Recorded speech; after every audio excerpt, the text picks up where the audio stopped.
and the staff and the board of directors of this museum. And I always want to recognize our volunteers. We have the probably best group of volunteers in the world, and they make this place rock. So if you're a volunteer, would you stand up? Yay. I'm going to tell you, we wouldn't be doing anything without them. If you did not get a chance to see our quilt exhibit, I'm so sad for you. It was amazing. We took it down yesterday. We're still in the process of getting some things put away, but it makes things look a little bare around here in our exhibit hall in the back, and even in the lobby. It looks kind of sad, but we're just making room for new things. We're going to have Gene Ott's photography, his nature photography exhibit, and it's going to open on October the 1st. Gene will also be giving 2 lectures, one on October the 1st on the birds of Lawrence County, and on October the 15th on the reptiles and mammals of Lawrence County. Durant Ashmore will be back not next week, but October the 8th. Is it next week? October the 8th. And what is your topic? James Williams. He will be talking about James Williams. Robin Farley-Coon will be giving a lecture on October the 10th, and that's about creating a cemetery book. She's rather famous for helping churches and other cemeteries map and give descriptions of the graves and the people who are buried in those cemeteries. So that's going to be an interesting time. On October the 26th, we will be having a Native American Traditions Past and Present event here. That's a Saturday, and it will be most of the day. On the 29th of October, we are going to have the historic Halloween event. And this is a members-only event where people will be dressed as historical characters from Lawrence County. You too can come and dress up if you'd like, but we'll have refreshments and drinks, and we're just planning to have a great time. If you're not a member and want to be, you can join. You can join the day before, probably the morning of, but please come and join us for that. And it is time to be thinking about joining or re-upping your membership. That's how we keep our doors open. Our exhibits are free of charge to everybody, and we try to touch everybody in Lawrence County and beyond. Excuse me. There is also a lunch and learn on November the 12th. It's entitled The First Salute and Naval Influence on the Revolution. So please consider joining and joining us for these events and lectures. Now, please silence your phones and save your questions till the end, and I'm going to ask Durant Ashmore to introduce our guest. Hello, everybody. Can you hear? Good.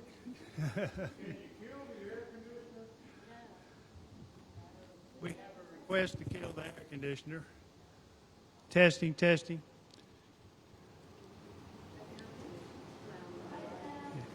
Test, test. Okay. So it's awful good to see everybody. I first met Robert Ryals at the Battle of the Waxhaws, the location where Bannister Tarleton reputedly slain men after they had already surrendered. And that was a terrible patriot loss.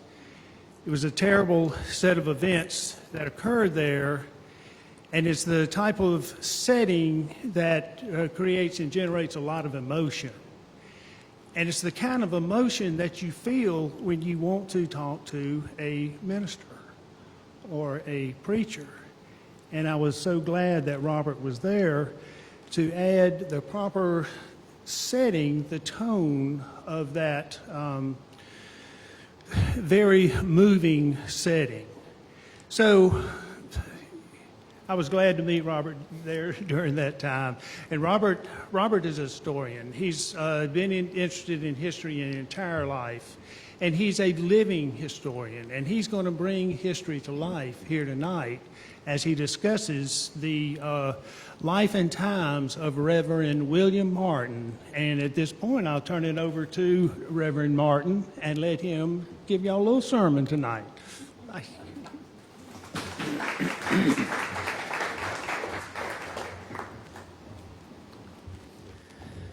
Before I become Reverend William Martin, I think it's important to give credit where credit is due for this type of program.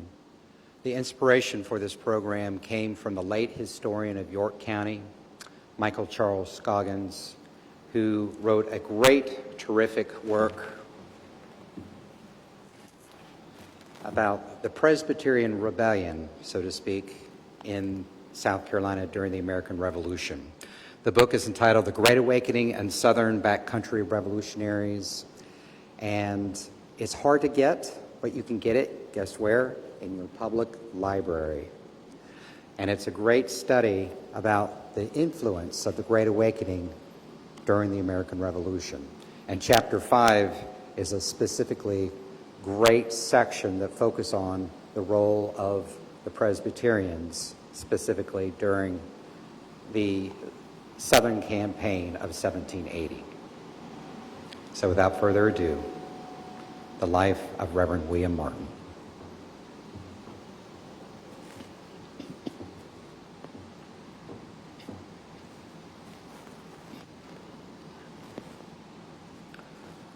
I have spent the past 6 months of my life in chains, running away in the jail at Camden. And during that time, I sought peace and redemption by meditating upon the Word of God and learning about the events of the day from those who would be interred after my own arrival. What was my crime?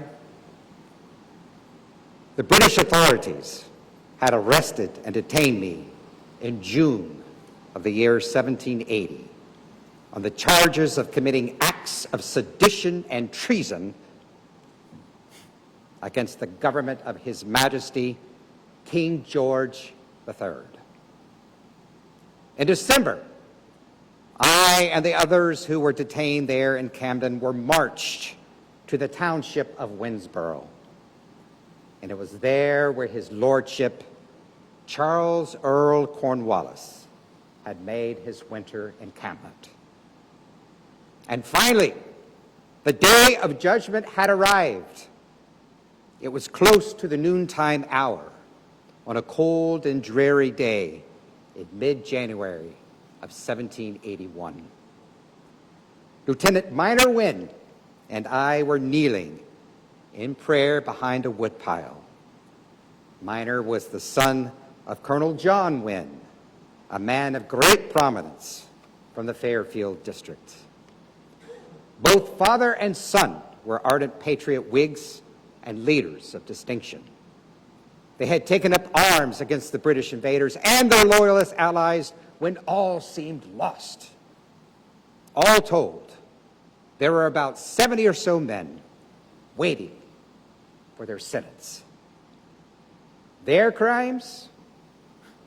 Their crimes were violating their paroles and taking up arms against His Majesty's government in defense of their lives, property, and country.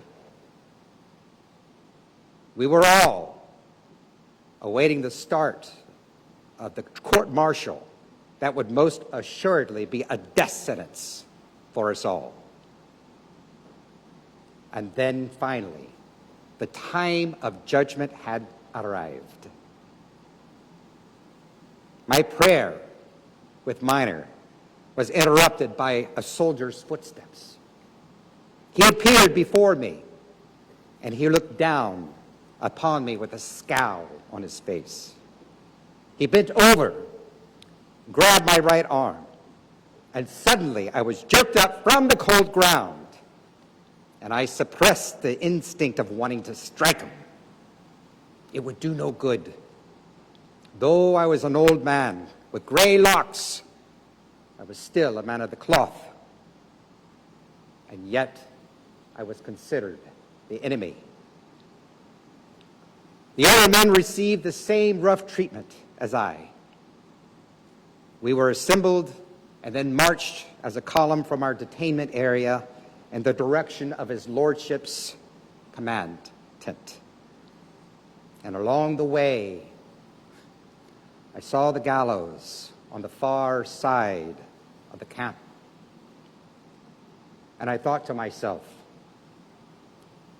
would my mortal life on earth be extinguished at the end of that noose?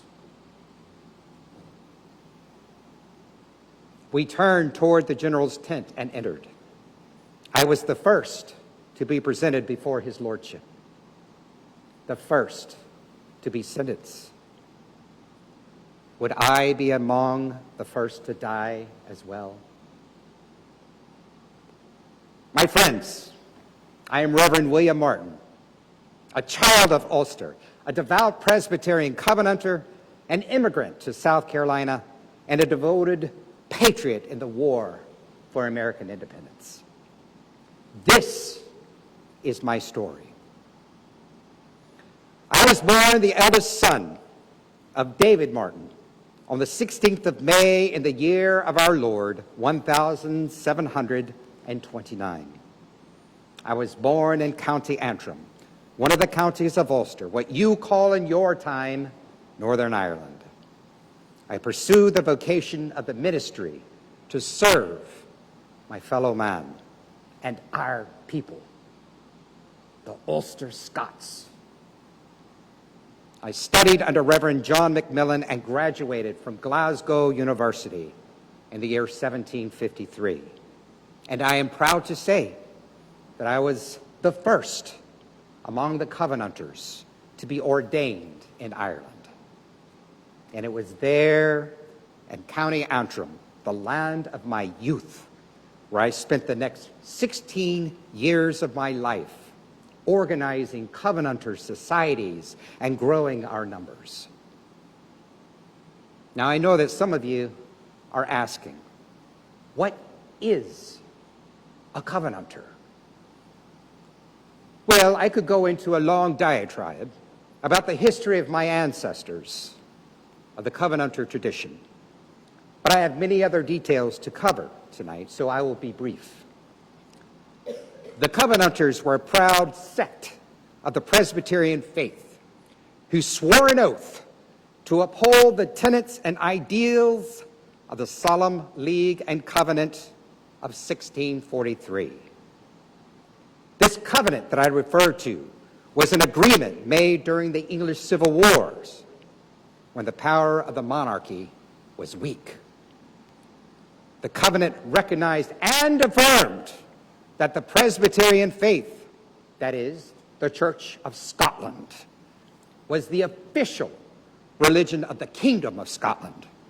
It guaranteed that the Presbyterian faith had all rights and privileges, and those rights and privileges superseded those of the Church of England. As true believers in the Calvinistic tradition, we reject the Church of England's organization. Their organization of bishops under the rule of an English king to dictate the affairs of our church. No English king, and that includes the King of Scotland, holds that type of spiritual and secular authority. Well, this agreement was needed for political expediency at a time when the English Parliament needed allies in its war against their monarch. But when the civil wars were over and the monarchy was restored, that agreement was conveniently forgotten and disregarded. We had been betrayed. And the English monarchy eyed the leaders and followers of our movement, the Covenanters, as being seditious and treasonous. And we were even betrayed by our own King and Scottish Parliament. Those in the Scottish Parliament caved into the designs and wishes of the English monarchy. But we did not cave. Our ancestors zealously advocated our rights entitled in that agreement to the point of martyrdom. And a period known as the killing time soon followed. Our experience as Covenanters was akin to the same experience as that of the French Huguenots. Our ancestors were hunted down, driven from their meeting places. They were persecuted and executed.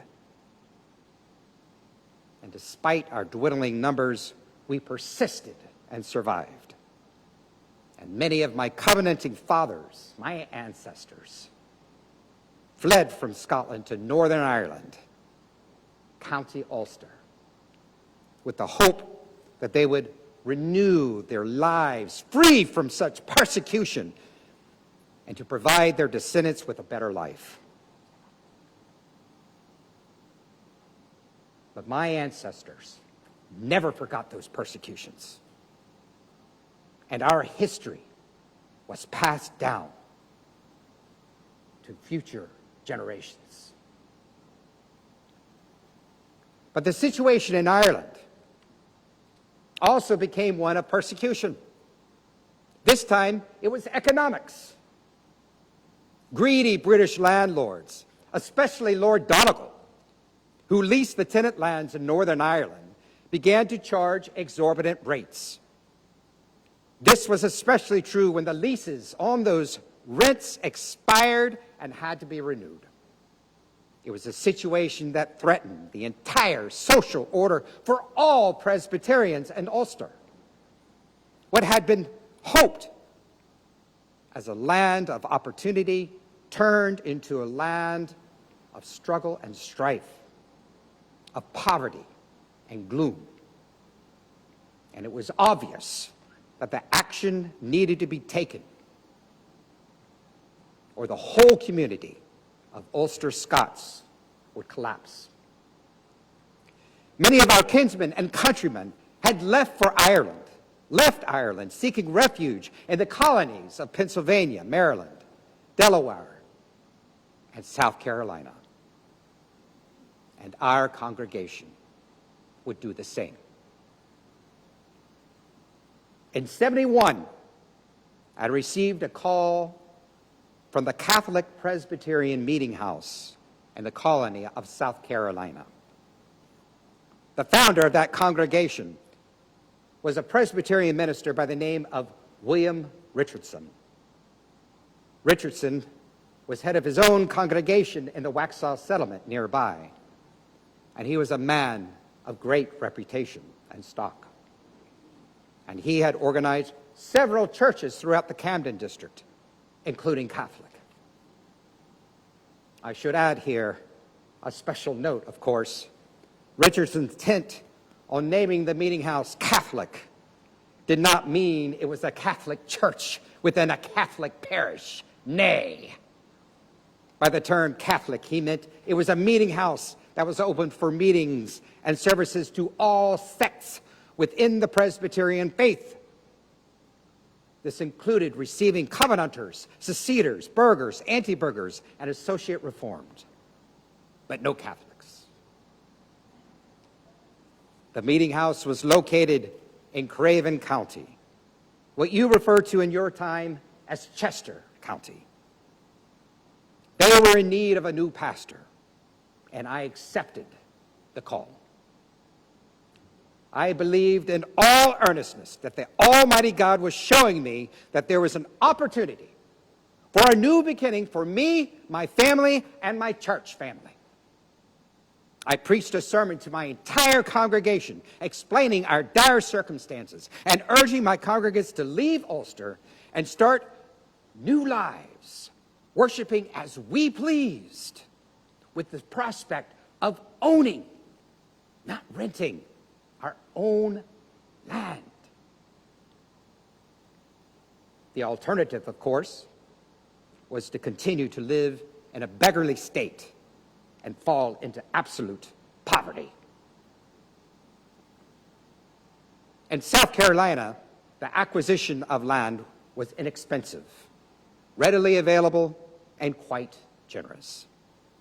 Under the headright system, every male who was the head of a family was entitled to 100 acres of land, and an additional 50 acres of land for every person in that man's family. The land was not altogether free. There was a required quit rent of 4 shillings proclamation money for every 100 acres, and that had to be paid every 2 years. Also, it had to be demonstrated that at least 3 acres of land had been cultivated or improved within that 2 years. However, it was often the case that those requirements were conveniently overlooked because the colonial authorities needed larger numbers of settlers to occupy the backcountry. You see, the backcountry had a history of problems. There had been the uprisings by the Cherokee. There had been roving bands of lawless men, and these problems had been largely ignored by the colonial assembly in Charlestown.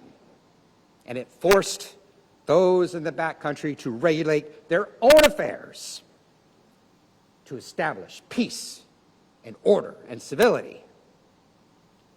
Many in the backcountry were embittered by the fact that the low country elites regarded them as a mere buffer between them and the unpredictable Cherokee. Indeed, settling in the backcountry was a dangerous and risky proposition, but it was one we were willing to take.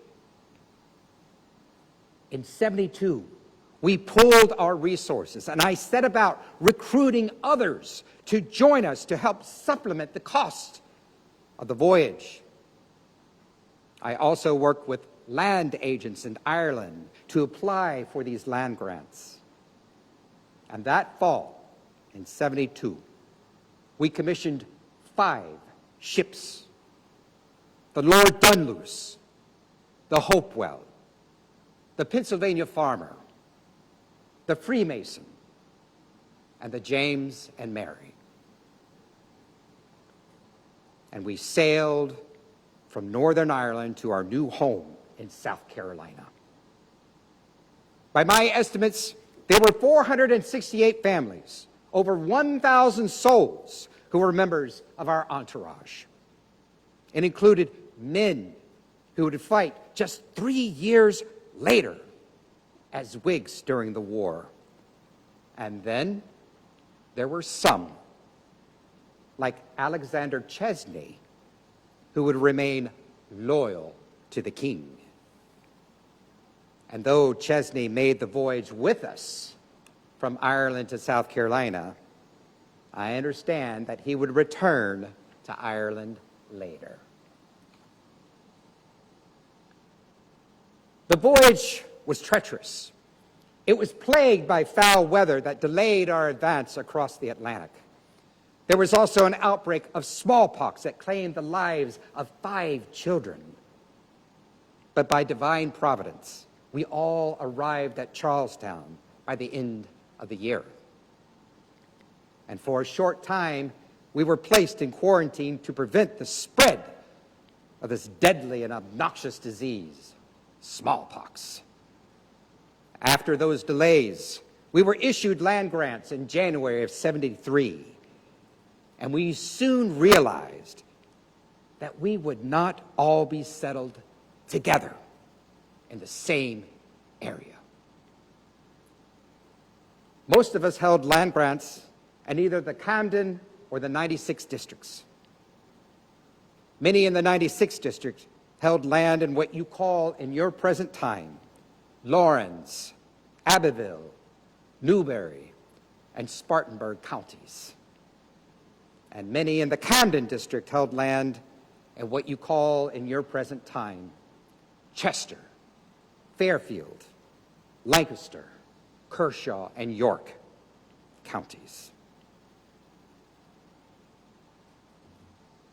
I and several others who were aboard the Lord Dunluce settled in Chester County, what I refer to as Craven County.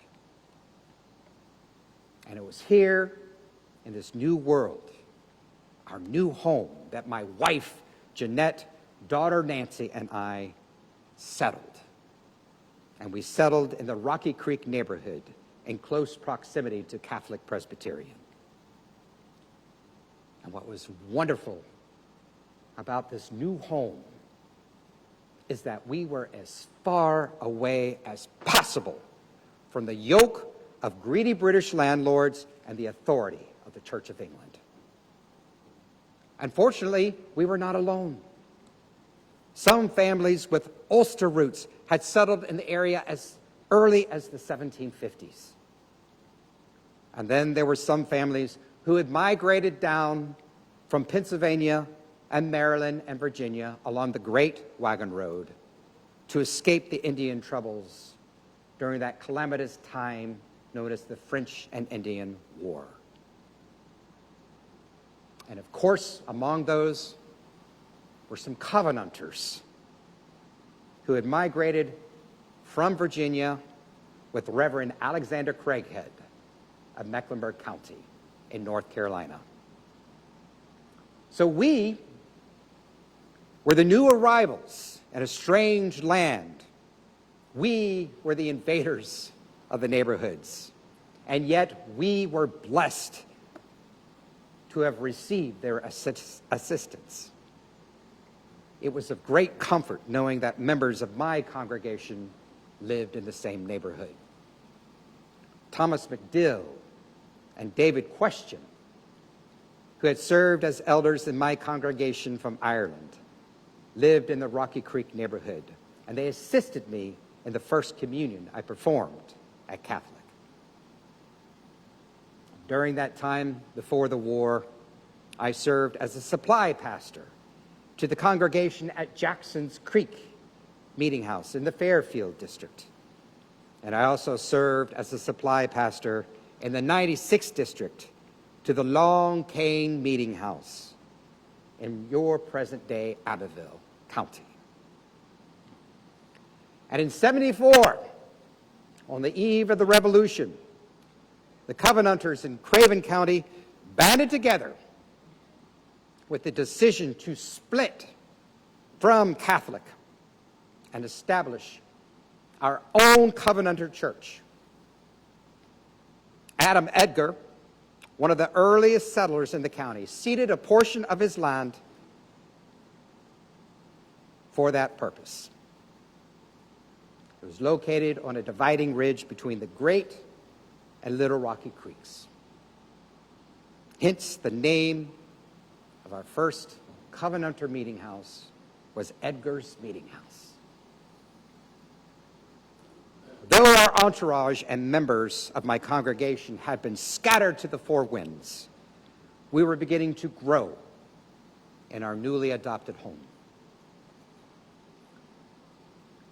When the War for American Independence began in '75, the backcountry was divided. This was especially true in the 96th district, where leading men such as Thomas Fletchell, Thomas Brown, the Cunningham brothers, and Moses Kirkland were recruiting and organizing.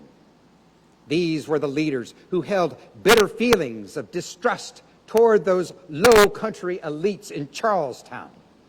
As I mentioned earlier, those elites had failed to address the long-standing problems in the backcountry.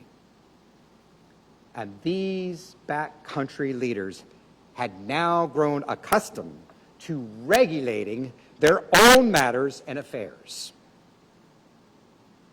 And the men who dominated the ranks in the colonial assembly who failed them were the same men who dominated the ranks of the provincial Congress and the Committee of Safety when the war began. Also, the Loyalist cause in the backcountry was further galvanized by Reverend Philip Mulkey, a Baptist who had formed a substantially large congregation in the Fair Forest community. Mulkey had persuaded about half some would say more than half, of the members of his congregation to follow him into the Tory camp. Now, as I recall, the Provincial Congress made an effort to persuade Loyalists in the 96th District and elsewhere to take an oath not to take up arms against the Whigs if the war were to break out.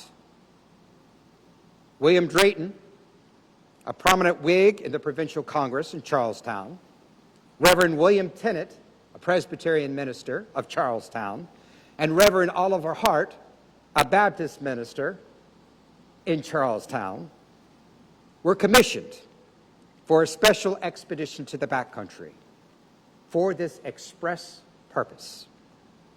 Alas,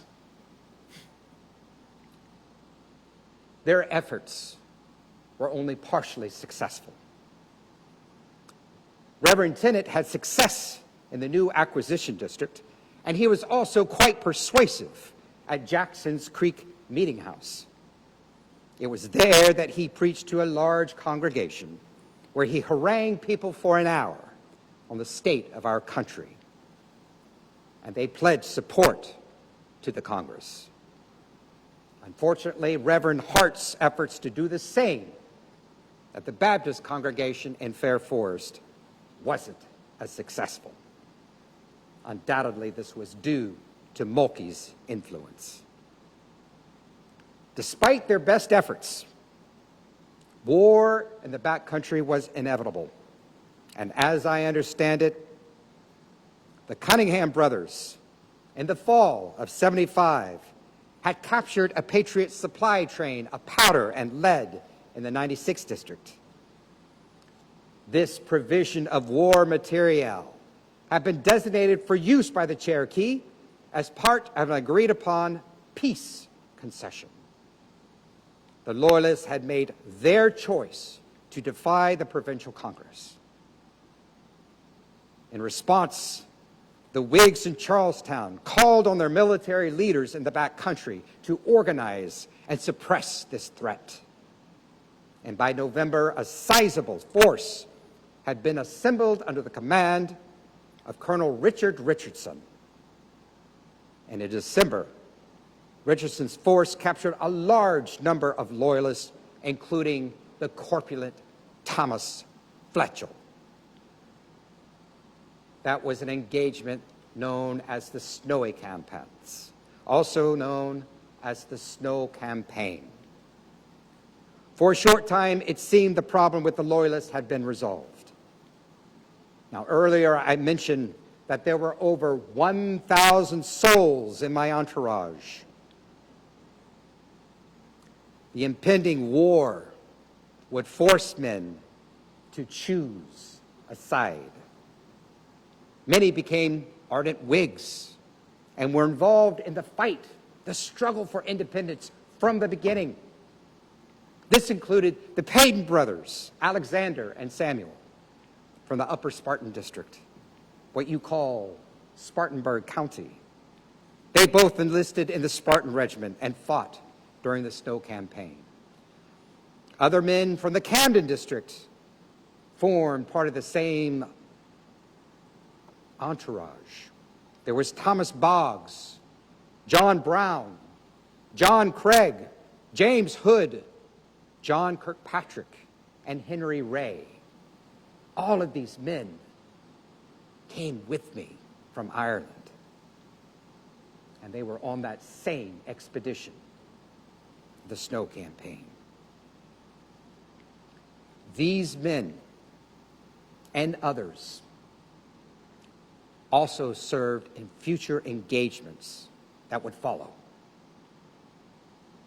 I also recall that David Weir, another member of our entourage who had settled in Lawrence County, had also served during the Snow Campaign, and he served in many excursions against the Indians and Tories in the northwest portion of the state under Colonel Pickens. It took a mighty and collective effort to suppress the Cherokee, but they were finally driven from their lower town settlements in '76. Some, such as Robert McCrate from the Fairfield district, who served under Major Wynne, went on campaigns into Georgia. Others would serve in more local engagements. In 76, the British attempted to take Charlestown by sea at the Battle of Fort Moultrie, what you call the Battle of Sullivan's Island. They were unsuccessful, and what followed was a strange lull in the spring. Little did we know at that time that this was but a temporary reprieve before the tempest. And then came the year 1780. None of us were prepared for the onslaught of terror, violence, and murder that year would bring. Our world of relative peace and calm was turned to one of toil and strife. It began after the fall of Charlestown on the 12th of May, when Lord Cornwallis, a mighty Goliath, cloaked in an old red English coat, stained with the blood of our kinsmen and countrymen, unleashed his dog of war, Lieutenant Colonel Bannister Tarleton, into the backcountry. We received our first bitter taste of the war when Tarleton and his British Legion faced off in battle against Colonel Abraham Buford and his 350-man Continental Army, men from Virginia and Maryland. That battle took place on the 29th of May in a battlefield located 9 miles due east of your present-day Lancaster, South Carolina. It was brutal beyond measure. It was a slaughter. Some called it a massacre.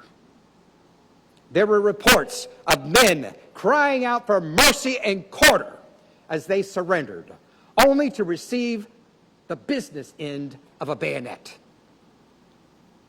There were other reports of men being brutally slashed open with saber wounds. At least 113 of Buford's men were killed that day, and another 150 who were so severely wounded that only 53 could be transported to Camden to receive care. The remainder had to be cared for at the Waxhaw Meeting House. This merciless act forever sealed Tarleton's reputation in the back country as the most bloody and cold-hearted villain of the British Army. This massacre of men shocked the hearts and souls of every Whig in the backcountry. It was a type of brutality that some of us may have heard about but never witnessed in our lives. It was another demoralizing blow in our struggle for freedom. Even some Whig leaders, such as Colonel William Martin of the New Acquisition District, thought the war might be drawing to a close. In our neighborhood of Craven County, there was hope.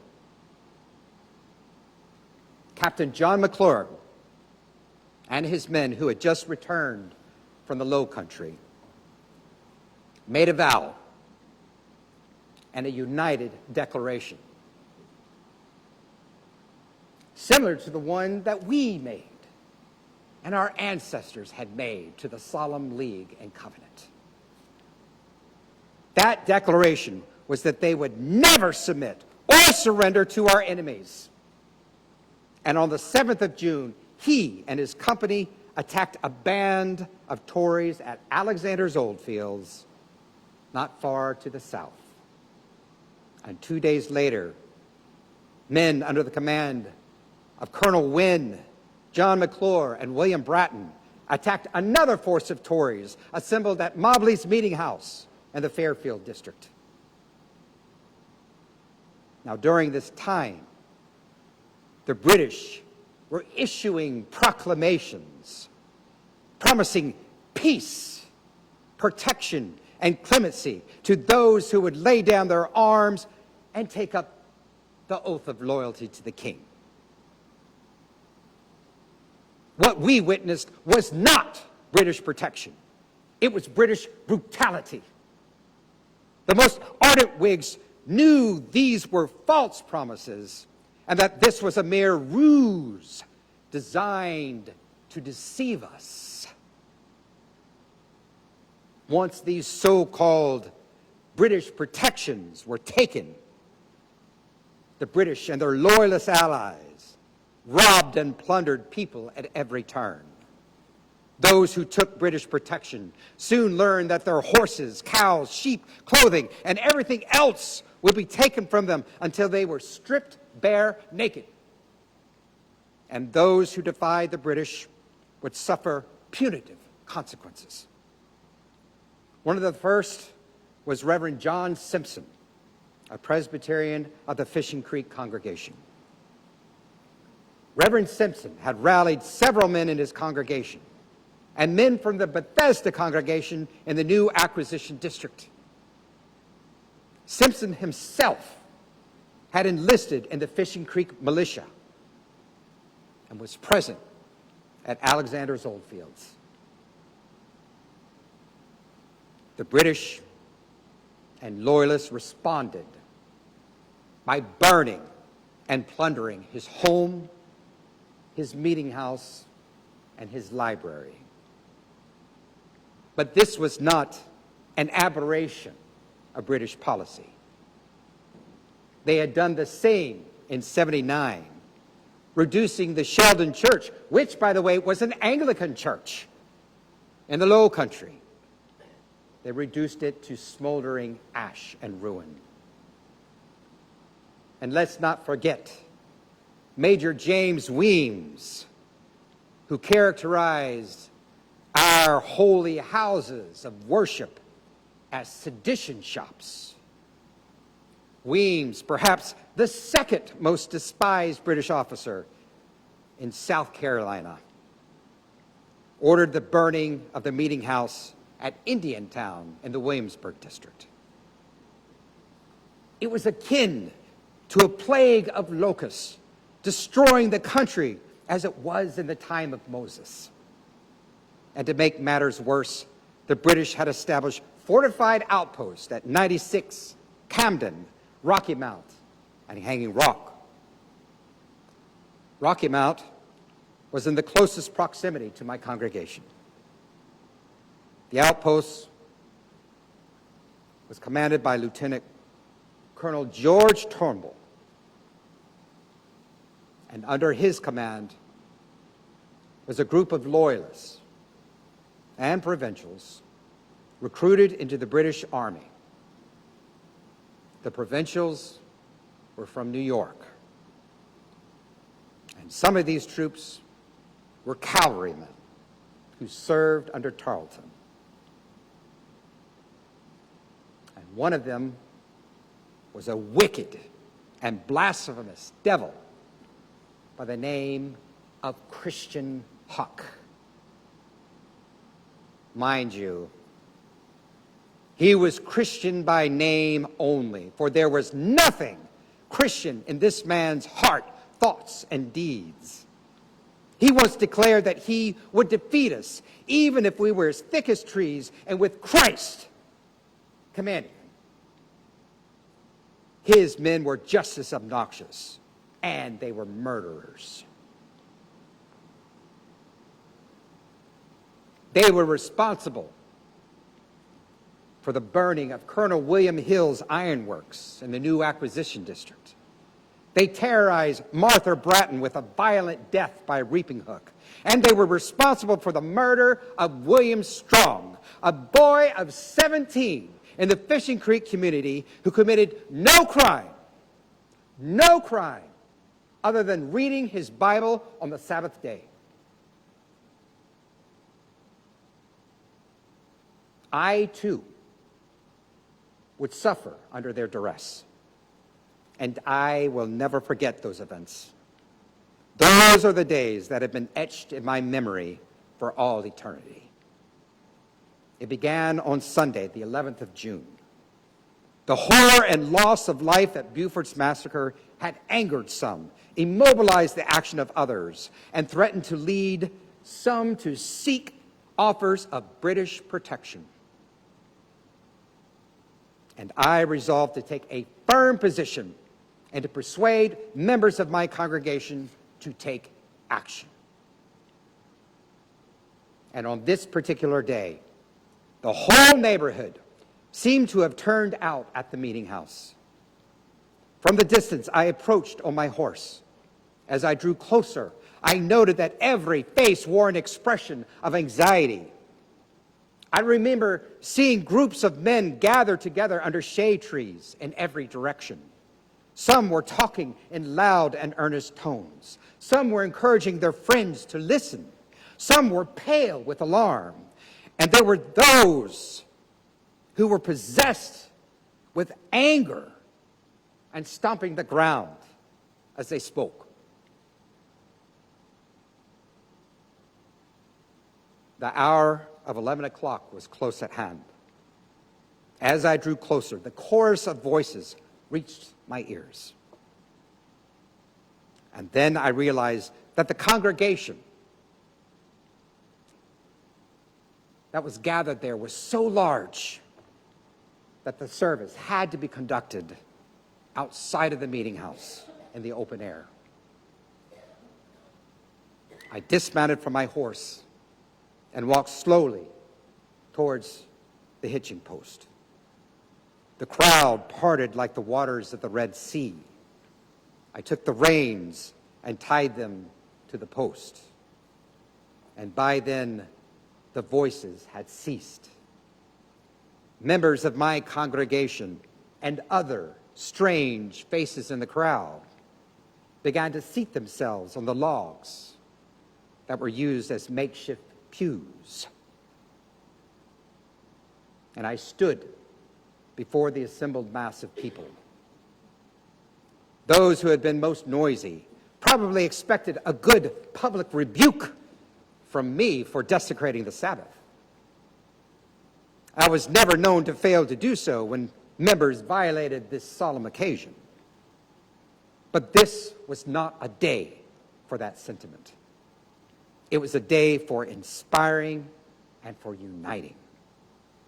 It was a day in which I was possessed with the Holy Spirit, and the words that came from my mouth were filled with great zeal. And when I began to speak, every eye was fixed upon me. I, too, was absorbed with the subject of the day. We had prayer and a singing of the Psalms. Then I cited many passages from Scripture to show that a people may lawfully resist wicked rulers. I pointed to historical examples of princes trampling on people's rights and painted in vivid colors the rise and progress of the Reformation. And finally, I introduced the subject of the revolutionary controversy. Warming to the subject, I gave a brief account of the events of the war from the first shedding of blood at Lexington up until our present circumstances. As I went on, my address was possessed with a fiery energy and a voice like thunder. I frequently struck the strand with a clenched fist and appealed to the congregation, persuading them to fight violently in defense of their liberties. At the height of my sermon, I exclaimed, "My hearers, talk and angry words will do no good. We must fight.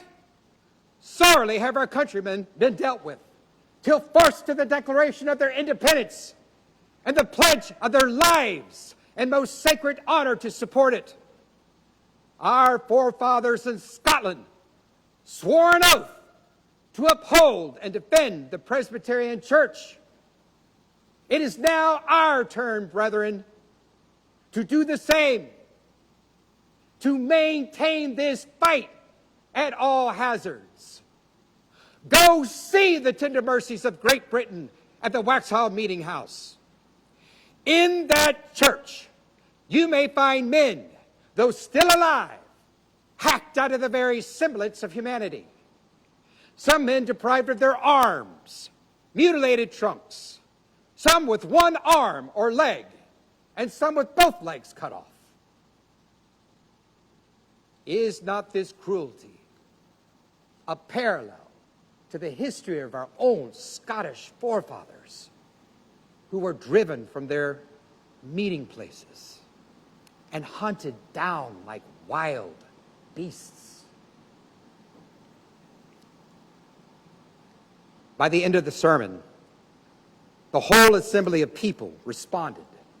Hands and teeth were clenched, and every face expressed the same determination. The women were also filled with the Spirit, and they went about professing their resolution to do their part in the approaching contest, to plow the fields and gather the crops in the absence of the men. Aye, they pledged to fight themselves rather than submit. In the afternoon, the subject was resumed and discussed with renewed vitality and energy. My appeals were answered by even more energetic demonstrations of feeling. When the worship was finally concluded and the congregation separated to return to their homes, Captain Benjamin Land was seen walking among the people. He was shaking hands with every neighbor and whispering in their ears the summons to the next day's work. On the next day, Monday the 12th of June, a number of men from my congregation assembled at a muster ground about 7 miles from the British outpost at Rocky Mount. They began drilling under the command of Captain Land. And unknown to all of them, their talk and actions had been observed by the enemy amongst us. A loyalist schoolmaster by the name of Montgomery had notified the British of their activities. And on that day, a party of Captain Huck's dragoons attacked and killed Land and the men who had assembled there. Those same dragoons killed 6 more men at George Harris's blacksmith shop. And then they came for me. They gave me the same treatment as Reverend Simpson. They came to my home, arrested me, burned down my home and my meeting house. At first, I was detained at Rocky Mount. Then I was sent to Camden for the next 6 months. I was detained with my feet held in chains like a felon. I must add a final word about Christian Huck and his men. Vengeance is mine, saith the Lord, and God has a way of passing judgment when judgment is due. And in July, Huck and a number of his men paid the price for their evil deeds, their hubris, and their blasphemy. For it was on the 12th of July in the new acquisition district where Huck uttered in battle, "Disperse, you damned rebels, or I will put every man of you to the sword." And within the hour, after uttering those fateful words, Huck will be struck down by 2 rifle balls in the back of his skull and killed. A considerable number of his men lay dead in the woods, and our boys gave quarter to several of the men, except for the man who was accused of killing young William Strong. God has a mysterious way of intervening in the matters of men. And this brings us back to the beginning of the story. We entered the general's tent, and I was the first to be presented before his lordship. Would my mortal life on earth be extinguished? Would I be among the first to die? His lordship was seated at his desk, reading a paper and scribbling notes in the margins. He lifted his head and gave me a long, hard, serious stare. And then he spoke with condemnation in his tone. You are charged with preaching from the pulpit. You, an old man and a minister of the gospel of peace, with advocating rebellion against your lawful sovereign, King George III. What have you to say in your defense? What could I say in the matter? This man of war held the fate of my mortal life in his hands. This man was the same man responsible for unleashing Tarleton. This was the same man responsible for the carnage at the Battle of Camden.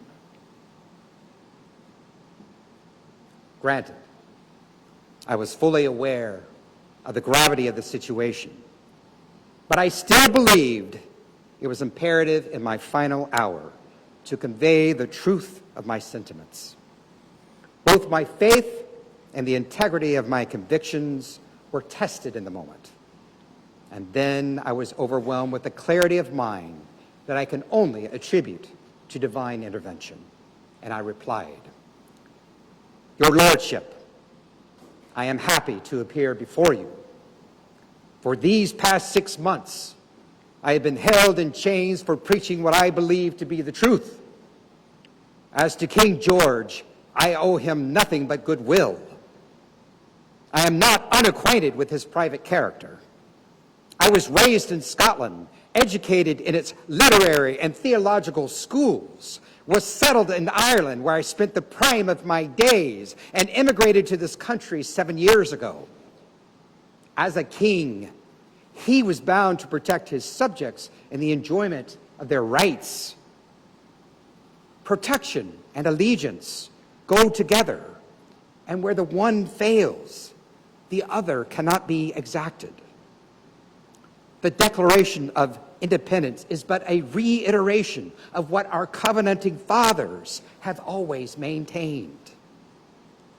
I am thankful you have given me liberty to speak, and will abide by your pleasure, whatever it may be. His lordship paused for a moment, and it seemed that he was about to issue me a death sentence. But he was interrupted by a provincial officer named Colonel Phillips. And it was at this moment where God's divine intervention was at hand. Though Phillips was a Tory by principle, he had been born in Ireland, was a man of education, and he was fair-minded. And for some reason, his lordship favored him. In that moment, Phillips bent down and whispered into his lordship's ear that if I and the others there at Winnsboro were to be executed, then 100 of His Majesty's loyal subjects would be hung by the local Whigs in retaliation. The countenance on Cornwallis's face changed. He had been reminded. He was still tasting the bitter honey and the sting from the hornet's nest with the loss of Major Patrick Ferguson and his loyalist army at King's Mountain. He himself had been forced to retreat from Charlotte following a brief occupation of just 16 days. So instead of receiving a death sentence, I was given a reprieve. I was allowed to serve my parole in exile with the other Hornets in Mecklenburg County. I remained there until the British and their loyalist allies evacuated South Carolina in '82. Once again, it should be noted how God intervenes, especially in the acts of men of war who show benevolence. For the next year, Phillips himself would be captured and taken prisoner to Camden. And it was there where he was tried and condemned to the gallows. But the Whigs of Fairfield had united in a petition to commute his sentence of death. So instead of receiving a death sentence, he was banished from South Carolina. Indeed, God lets his presence be known in the most mysterious ways. And now, my friends, I must depart. There are more details to my life following the war, but time has grown short, and you have been patient hearing the ramblings of a long-deceased man from a time that is both strange and unfamiliar. I will simply conclude by saying that I was certainly not a perfect man. I had intemperate habits, but I was devoted to my flock and to my faith as a covenanter to the end. And the dust from my bones has settled in the native soil of my home country of South Carolina. May peace and God be with you all. Thank you.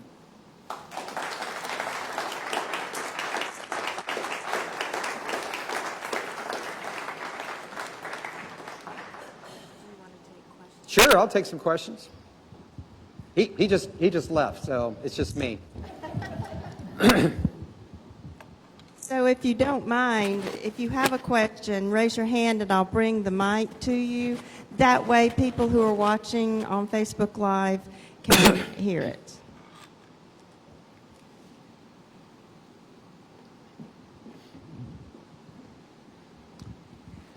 Reverend Martin,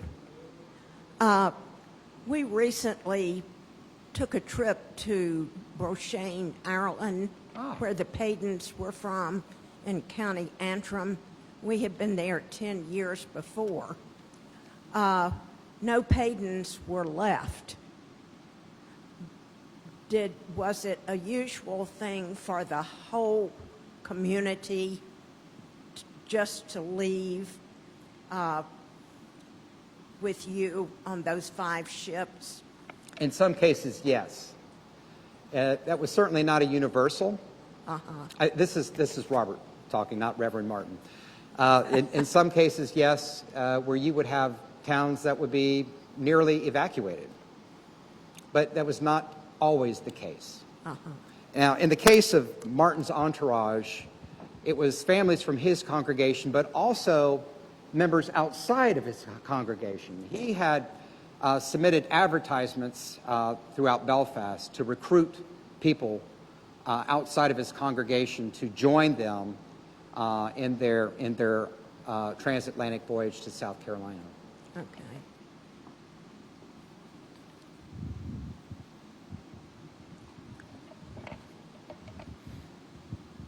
What was the rest of the Reverend's life like, and how did he die? I'm sorry, I couldn't hear the...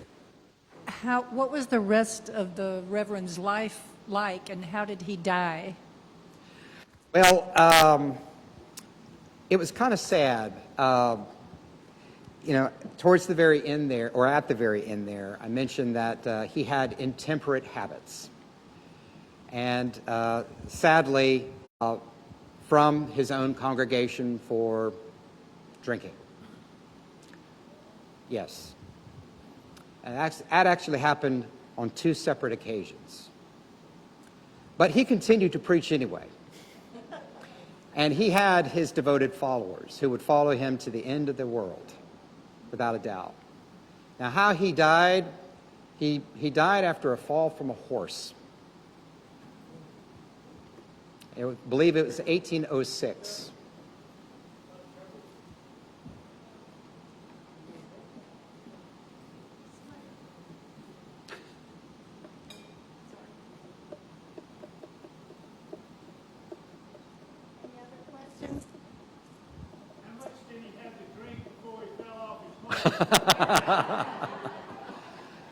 Well, Durant, I think that depends, right?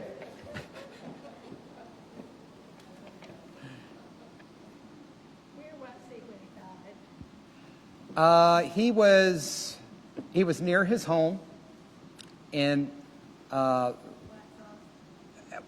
in very close proximity to the Waxhaws. This would have actually been in Chester County.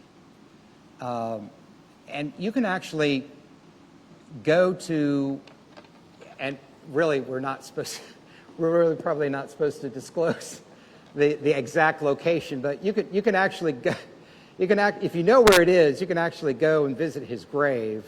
And in close proximity to where his grave is where the church was and his home. So it was in that general area. But at the same time, it should be noted that, and this is Chester County, folks, the location of the gravesite is located just off of a road, and the road's name to where you get access to the grave is called Reverend Martin's Grave Road. So if they're trying to kind of hide where that gravesite is, when you have there obviously Reverend Martin's grave, road named for that, then it's kind of hard to kind of hide that. Two questions. Was the road named before or after he died? The second question is, chartering 5 ships was an expensive proposition. Was that money raised amongst the migrants, these poor farmers, or were there maybe wealthy contributors to this migration subsidizing it? You see, that is a terrific question. Based on the research, and this, by the way, is the book about Reverend Martin. The title is Scotch-Irish Migration to South Carolina, 1772, Reverend William Martin and His 5 Shiploads of Settlers by Gene Stevenson. It was written in 1970. Excellent resource about Reverend Martin. Based on what I've read in this account, there's no supporting evidence to suggest that there were other outside sources of funding, that this was something that came entirely from his congregation and those who accompanied the congregation on the trip. Yes, ma'am. Being from that area, one of the family traditions that... I'm sorry, can you... Sorry. Being from that area, we have a tradition in Winnsboro that James Phillips' brother came back to his home at the end of the war, and his wife wouldn't let him in the house. Wow. He eventually was able to get back in her good stead and became an important person in the community. And this, by the way, what she's referring to, Phillips was the Colonel Phillips that gave, that persuaded Cornwallis, according to the anecdotal history, to give Martin a reprieve. Yes, sir.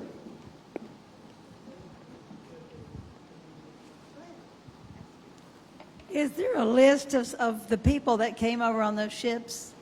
I'm glad you asked, because right here it shows the land grants that were issued by the people based on the 5 ships. Now, the shipping manifests per se are not included in this book. This only includes the land grants per se. Now, what I've done as part of my research on this to try to get an idea of where the settlement patterns were, I was very curious about that. So I took the information that's included in the book, and based on the land grant information that Stevenson published, she was able to identify the specific county areas based on the land surveys. And that's how I was able to derive, an idea of where the heaviest concentration of immigrants were. And in fact, I don't have it with me, but I've created a PowerPoint that includes, the total number of land grants per county. And that will be in another type of presentation that I do about Reverend Martin. Because my ancestor came from County Antrim. Yes. And It might be. I can let you look at it, without a doubt. And I also have up here some, but certainly not all, of those who were part of Martin's entourage who served during the American Revolution. I included some of their pension records by county. So I've got Lawrence County here,